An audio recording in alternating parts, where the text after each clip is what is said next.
环球大战线深入世界最前线，全球各地的观众朋友，大家好，我是叶思敏，欢迎来宾淡江大学财经系教授聂建中聂老师。思敏，各位观众大家好。时事评论员王尚志尚志哥。思敏好，观众朋友大家好。资深媒体人彭华干华干哥好。思敏好，大家好。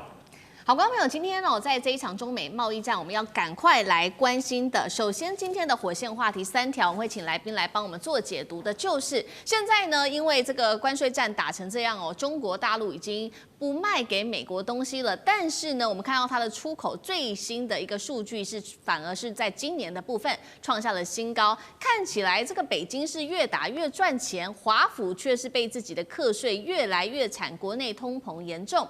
川普这时候贸易战反噬了，美国人现在连万圣节即将到来的万圣节要买个糖果，恐怕都觉得贵了。第二件事情是，现在川习会在即谈判。这个川普是在求饶吗？由他的财政部长出来说，这个 APEC 还是会照常举行的，怎么回事呢？北京则是从容不迫美国财长难道是在代替川普来击灭火吗？第三件事情，今天要来关心的就是，确实现在大陆是透过它的稀土来卡住美国的咽喉，尤其是美国的高科技产业现在可能会造成的问题，包括了晶片。造不出来，电动车组装不起来，美国的科技霸权瞬间会不会变成纸老虎呢？今天我们都会一起的来做关心。这一场中美之间的贸易战，随着大陆增加习近平提出的对于美国的稀土有更严厉的管制之后，川普就立即的加征了100%的关税来做反击。但是讽刺的事情是，这话才说完而已。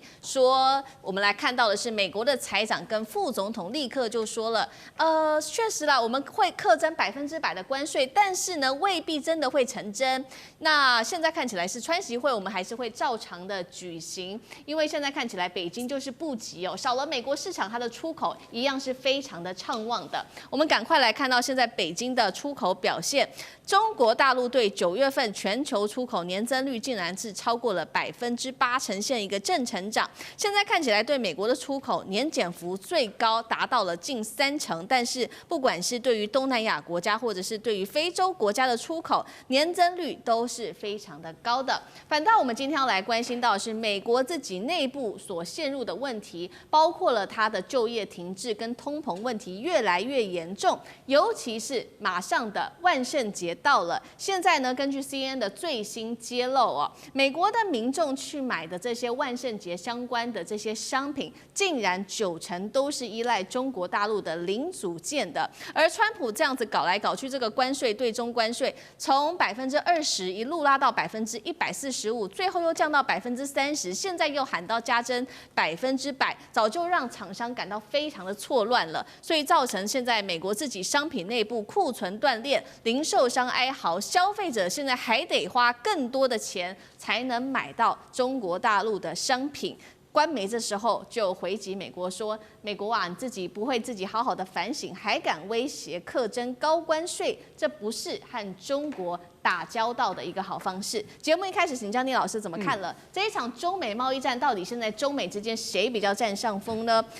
川普还是看起来很渴望川习会的，甚至派出了在贝森特出来喊话说，这个100%关税不一定会成真，但是像川普是在示软吗？老师怎么看？对，川普他当然会很渴望跟习近平直接谈，因为他觉得他是一个非常厉害的谈判商人嘛，而且重利，你知道吗？这个完全没有道义的这种谈判，但是呢，他一定会隐藏一些自己想要的。那表面呢是跟人家示好，每次都说哎呀，我跟你是好朋友等等的。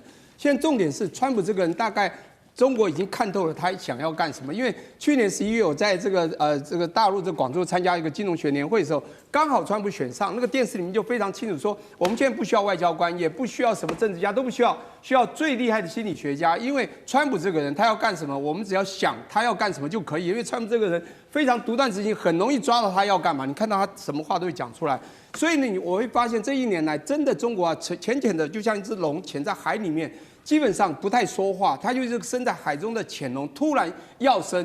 那你说到底现在谁赢了？我现在必须讲一下，就是说川普，你看他有什么这个武器呢？他大概武器就是唯一的王牌就是 tariff 关税嘛，他打到最后还是关税嘛。所以你说这个贝森特讲这个100%不一定成，这个其实一点真假不是重点，有没有意义才是重点。什么叫意义何在呢？他当时不是已经升到了130、145%了吗？不是又谈一谈又降回来？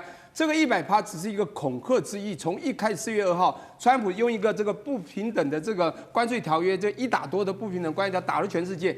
全世界都知道，他就是在喊话，他就是要做未来的条件交换。可是现在问题出现了，中国一招又一招，他一开始喊的以牙还牙，不管任何情势战争，以牙还牙，这个 like for like 的奉陪到底，真是不但奉陪到底，打得更狠。而且我觉得，这个中国这次啊，不但是打狠，而且是以牙还牙，就是学你的招式去打你。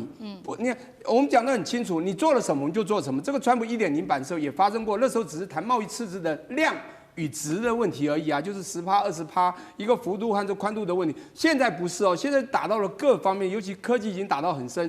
现在我要讲的是最近这一集打的61号公报和62号公报，一个是我讲就是跟这个晶片有关的所谓的严格审查嘛，不，第二个是逐步审查，第二个严格管制。这两个对 AI 晶片的14奈米以下的稀土，以及对256层级以上的记忆体，让一个人变聪明又很好记忆的这种东西，不让你美国聪明，也不让你美国有记忆。这时候你美国怎么办？现在还有一个中国还有很多杀手钳啊，不是最近也丢了一个锂电池吗？不让你能源发展，未来你根本没有办法去算力增加，你怎么办？你是很耗电的，在 AI 时代，所以看起来这个美国它的脑力会被打坏，记忆体会被打坏，更重要，它以后的精力啊 energy 都会没有，你知道吗？所以美国会不会怕？当然就怕。所以我现在要讲说，川普他绝对心理失落。但是川普你要知道，你看过这部电影《Apprentice》就知道川普是什么人。他有3招，第一个就是 The Cohen 教他的嘛，就是他这个很不懂感恩的那个，但他以前教他的那个大律师，他就说第一招攻击攻击再攻击，他一直在攻击啊，没有停过，他只是现在变缓了，他不太敢攻击，打人家反而自己更痛。第二个呢，就是很重要，他绝不认错。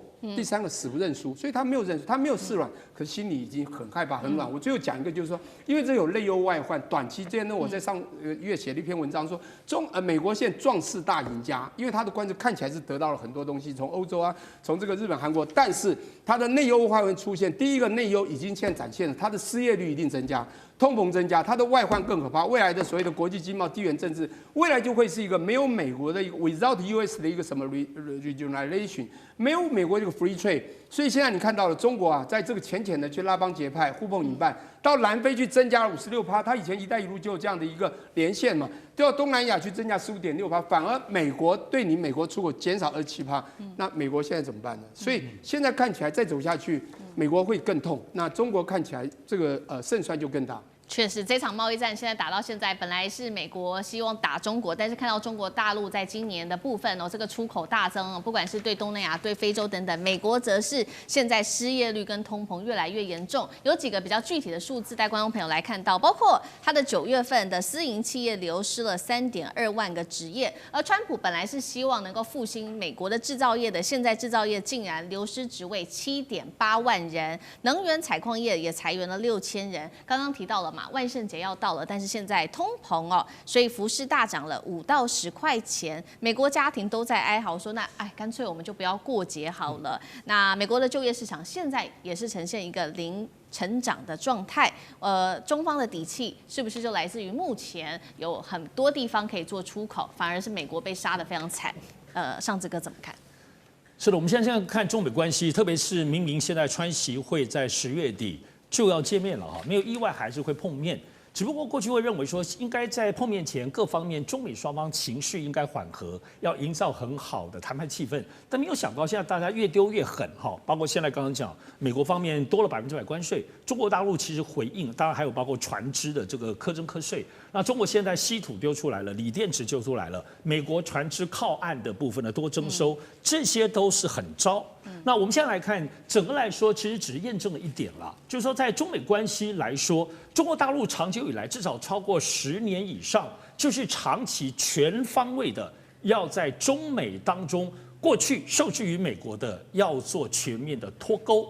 那么这个脱钩，其实我自己最早看见的是非常多年前当中，包括中国大陆的中资企业，包括中石油、中石化在美国上市的。陆续下市，哇，这时间非常长了，乃至于包括腾讯、包括阿里巴巴，全部都撤回来。也就是说，对于中国大陆有独断性、掠夺性的很重要的全部撤离。那这个部分其实看起来已经算上，哇，真的撤离了很久了，大概都8年、10年以上。那只不过这10年过去来讲，中国大陆处在守势，慢慢的脱钩。我们所知道，包括美债。减持美债，改买黄金，然后呢，以及所有很多的市场当中调节，包括我们这次看到的大豆，其实都陆陆续续，以前只买美国优先，剩下一点点买中南美洲，其实在这些年都是慢慢越买越少。也就是说，中美脱钩这件全面脱钩这件事情，中国大陆作为国家战略已经走了10多年了。陆陆续续一块一块，好，从资本方走，刚刚讲的这些中石油中石化从美国下市，另外就是市场方面。那么这市场方面，其实当然从美国市场离开之后，就要找到替代性的市场。所以我们都知道，无论跟加拿大、跟澳洲、跟东南美洲，甚至跟欧洲，是全面的铺开来，方方面面的。而且，比如说一旦跟加拿大要合作，发现加拿大又搞毛了，部分就改跟澳洲。所以中国大陆这种灵活性的在寻求替代市场，特别是在我们刚刚提到的东南亚。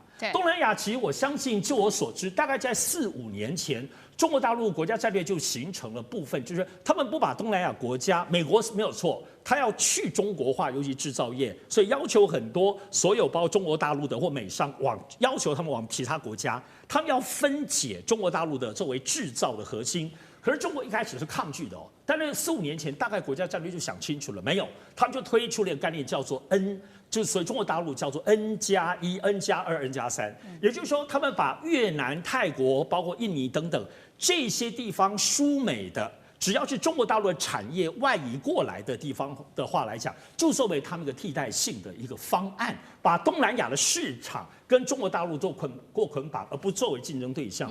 所以我要讲的部分说，长久以来在中美这种脱钩状况，眼前我们看到中国大陆最大的变化，就以前是守势，但是现在呢？虽然不见得是公式，但是所有他们的能力方法，刚刚讲无论稀土或等等，他们变成的谈判的武器化，也就是说这种武器在对抗你是让你美国会痛的。